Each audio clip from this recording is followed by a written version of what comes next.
बचपन से आप जो अपने आसपास देखते हैं उसका आप पर असर पड़ता ही है। राक्षस सही गलत की परवाह किए बिना जीवन का उपभोग करने में मानते थे। शूर्पणखा भी इसी सोच की थी। रावण भी अहंकारी और दुराचारी था, सिर्फ विभीषण श्री राम के भक्त थे। शूर्पणखा रावण से छोटी थी, पर उसका विवाह पहले हुआ था तो उसकी आयु कम से कम मंदोदरी के बराबर रही होगी।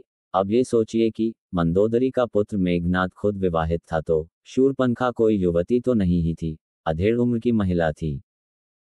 शूर्पणखा के पति को रावण ने एक युद्ध में मार दिया, उसके बाद वो अकेली हो गई। वो रावण का दिमाग खाती रहती होगी तो रावण ने उसको पंचवटी में खरदूषण के पास सेनापति बनाकर भेज दिया।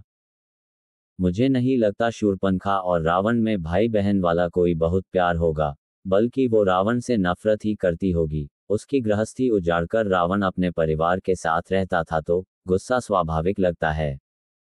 कंबन रामायण में लिखा है कि जब राम ने पूछा कि तुम कौन हो, तब उसने कहा कि मैं कामवल्लरी हूँ। इस नाम से ही मतलब समझ आता है।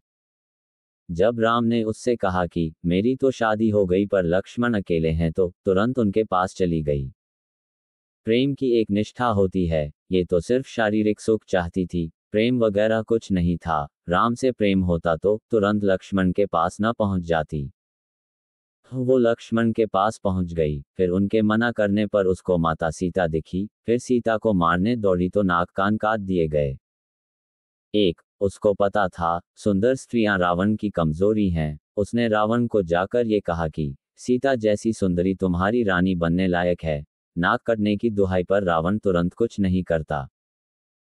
2. सीता हरण के बाद शूर्पणखा का फायदा इसमें था कि सीता रावण के सामने समर्पण न करे, पर जीवित भी रहे, तभी तो राम सीता को ढूंढते हुए लंका आएंगे।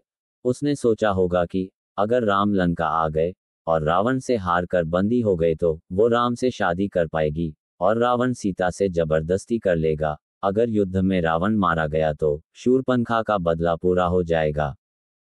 इसलिए ये भी संभव है कि त्रिजटा दरअसल शूर्पणखा के गुट की रही हो।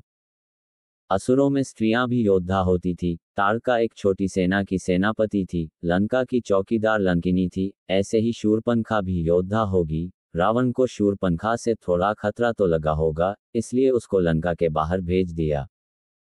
इसके बाद शूर्पणखा का कोई जिक्र नहीं है। इधर उधर की कहानियां बहुत हैं। रावण के बाद विभीषण के राज में उसका लंका में कोई काम बचा भी नहीं था।